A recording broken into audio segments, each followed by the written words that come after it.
cara mengendalikan emosi. Hal pertama yang bisa kamu lakukan adalah mengenali diri. Harus tahu dan menerima segala emosi yang kamu rasakan, membiarkan sesuai dengan apa adanya tanpa menyangkal, sehingga tidak perlu menghakimi. Ngobrol dan cerita di anyaman jiwa yuk. Tenang, kamu gak sendiri kok.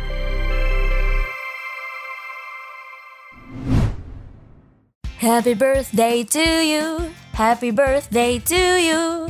Siapa sih yang ulang tahun? Ini loh, podcast network favorit gue, Medio by KG Media. Seneng banget, di ulang tahun yang pertama kali ini, ada banyak special episode di podcast-podcastnya. Oh ya, lagian lo girang banget sih, gue kira elu yang ulang tahun. Pastinya, soalnya ada banyak rangkaian lain juga, mulai dari webinar, Twitter Space, sampai kuis berhadiah.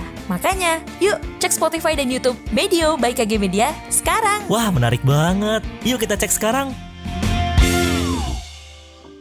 Halo, aku Novi Susanti, tim Halo Jiwa Indonesia. Pada podcast Anyaman Jiwa kali ini cukup berbeda dengan episode sebelumnya loh. Pada episode ini aku akan sharing mengenai cara manajemen emosi. Sebelum mendengarkan, jangan lupa follow dan beri rating terbaikmu untuk podcast Anyaman Jiwa di Spotify. Serta nyalakan notifikasinya ya, supaya kamu bisa dapatkan info setiap ada episode terbaru yang tayang di hari Rabu dan Jumat. Oh iya, sebelumnya ada episode cerita Lani tentang regulasi emosi yang dialaminya. Kamu bisa dengarkan episode sebelumnya agar kamu dapat insight baru.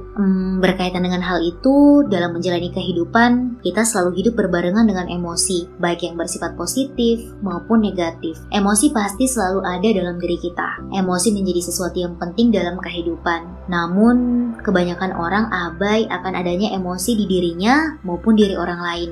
Hal ini membuat sulit untuk mengelola emosi. Nah, penasaran gimana cara untuk mengendalikan emosi? Yuk dengarkan, aku akan sharing mengenai hal itu. Eits, tapi sebelum kita bahas soal manajemen emosi, mari kita memahami sebenarnya emosi itu apa sih? Emosi biasanya dikaitkan dengan perasaan dramatis seperti amarah yang luar biasa atau perasaan senang yang menggebu-gebu. Tapi emosi tak hanya berkaitan soal perasaan tertentu saja. Emosi merupakan perasaan yang timbul ketika seseorang sedang berada dalam suatu keadaan atau interaksi yang dianggap penting. Emosi diwakili oleh perilaku yang mewakili atau mengekspresikan kenyamanan, ketidaknyamanan dari keadaan yang sedang dialami. Emosi adalah perasaan intens yang dirasakan sebagai reaksi terhadap sesuatu atau seseorang. Emosi muncul gak hanya dipicu oleh hal-hal besar saja loh, melainkan juga hal-hal kecil. Misal kita lagi keluar rumah, terus di jalan tiba-tiba ketemu kucing yang sangat kurus, kelihatannya tidak terawat dengan baik, tiba-tiba kita merasakan sedih dan iba. Atau mungkin kita ke suatu tempat yang baru, di lingkungan yang baru, terus kita merasa asing dengan tempat itu. Perasaan yang muncul itu adalah emosi. Emosi suatu hal yang natural muncul dalam diri kita, tapi ternyata gak semudah itu loh prosesnya.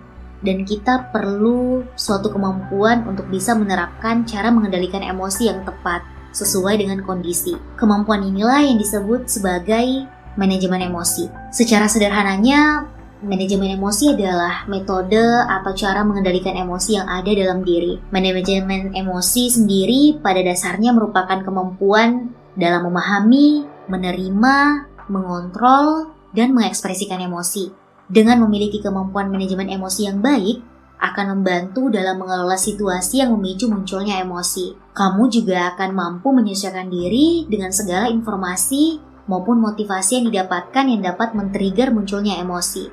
Nah, ada caranya nih untuk mengendalikan emosi dengan manajemen emosi. Terlebih bagi kamu yang suka merasakan emosi marah yang meluap-luap. Kamu harus tahu bahwa marah menjadi hal normal yang dialami manusia. Terlebih saat dihadapkan dengan persoalan yang mengganggu hidup dan mengusik. Tapi yang sulit dari beberapa orang adalah mengontrol emosi kemarahan mereka. Bahkan bisa marah sampai meledak-ledak. Untuk itu, mari kita bahas soal manajemen emosi agar tahu cara mengendalikan emosi. Hal pertama yang bisa kamu lakukan adalah mengenali diri. Harus tahu dan menerima segala emosi yang kamu rasakan, membiarkan sesuai dengan apa adanya tanpa menyangkal sehingga tidak perlu menghakimi dengan segala hal yang muncul. Kedua, kamu perlu untuk mengenali situasi di sekitarmu, mengenali stimulus yang memunculkan emosi, entah itu waktu, tempat, situasi, ataupun sesuatu yang ada di sekitar. Misal kamu sering merasa takut pada tempat yang gelap dan sendirian. Itu wajar, kamu harus mengenalinya agar tahu mengendalikan ketika berada di situasi tersebut. Ketiga, sadari dampak yang ditimbulkan. Sebelum kamu meluapkan emosi, marah misalkan, coba pikirkan apa hal tersebut akan mempengaruhi hubunganmu dengan orang lain, menimbulkan konflik, atau masalah pada fisik maupun mental. Keempat, beri ruang pada diri sendiri. Redakan pikiranmu dahulu agar caramu mengambil keputusan tepat dan bukan sekadar tekanan emosi. Karena biasanya saat dalam emosi yang tidak stabil akan memengaruhi cara kita bersikap dan keputusan yang diambil. Nah, itulah tadi 4 cara untuk mengendalikan emosi. Namun, untuk kamu yang sudah melakukan tips yang aku bagikan tapi masih belum juga ada perubahan, jangan khawatir. Aku masih ada 1 tips lagi nih, dan ini paling sering aku lakukan dengan diri sendiri. Aku suka untuk journaling. Aku suka meluapkan semua perasaanku dalam tulisan, dan aku rasa ini cukup membantu mengendalikan segala perasaan yang aku rasakan, bahkan kecemasan yang mungkin selama ini gak pernah aku ekspresikan. Dan ini sudah berlangsung sejak aku SMP sampai sekarang. Dan proses ini membuat aku belajar dan mendapatkan insight bahwa untuk mengendalikan diri dengan manajemen emosi perlu untuk terus berlatih, karena hal ini gak bisa dilakukan secara instan. Take your time, latih diri kamu berkali-kali, pasti suatu saat akan terbiasa. Tujuan aku cerita ini karena aku pengen kamu tahu bahwa kamu gak sendirian. Ada aku dan teman lainnya yang sedang berjuang untuk kesehatan mental. Tetap semangat ya, dan terima kasih buat kamu yang sudah mendengarkan podcast Anyaman Jiwa kali ini. Dan terima kasih juga sudah mau mendengarkan ceritaku. Kalau kamu ingin curhat, jangan sungkan. Kirim aja ke podcast@kgmedia.id dan DM di sosial media @mediobyKGmedia, dan jangan lupa follow Instagram @halojiwaindonesia sebagai sarana penyedia informasi kesehatan mental, dan follow @halojiwashop untuk merchandise terbaik lainnya. Nah, Halo Jiwa juga menyediakan layanan konseling dengan profesional bersama Bully ID dan layanan konseling sebaya dalam program Ruang Refleksi Online. So, jangan khawatir ketika kamu ingin bercerita dan ingin mendengarkan. Saya Novi Susanti, tim Halo Jiwa Indonesia. Ditunggu episode selanjutnya ya. Sampai jumpa. Yah, udah selesai episode kali ini. Tungguin episode Anyaman Jiwa selanjutnya ya.